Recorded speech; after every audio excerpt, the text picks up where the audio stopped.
तुमच्या पत्नीने नगराध्यक्ष पदाचा अपक्ष म्हणून उमेदवारी अर्ज भरलेला आहे. तुमचा कसा रिस्पॉन्स मिळतो मतदारांना? मी जेव्हापासून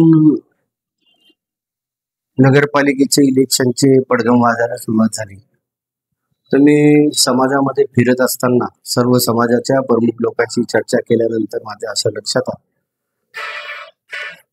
तर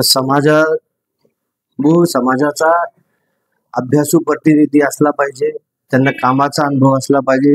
सामाजिक राजकीय क्षेत्रामध्ये यांनी गोरगरिबांना सर्वांना बरोबर घेऊन चालण्याचं काम केलं. भले मी वेगवेगळ्या पक्षांची मदत घेतलेली असेल पण केवळ ते समाजाकरता केली, समाजाला मदत व्हावी म्हणून केली. तर त्या गोष्टीचा मला फायदा असा झाला की आज समाजाचे लोक बोलले की तुमच्यासारखे लोक जे समाजाला योग्य दिशा देण्याचं काम करतात असे प्रतिनिधी आपल्या समाजातून गेला पाहिजे. आणि म्हणून समाजाने मला भरभरून इतका प्रतिसाद दिला आणि त्यांनी प्रोत्साहन दिले की जरी कोणी पक्षाने तिकीट नाही दिले तर तुम्ही शपथ घ्या, अपक्ष भरा, आपल्या वहिनींना उभं करा, तुमच्या मिसेसला उभे करा, पण हे इलेक्शन लढून आम्ही 100% खात्रीशीर तुम्हाला वरची एक खोली तर आम्ही देणारच.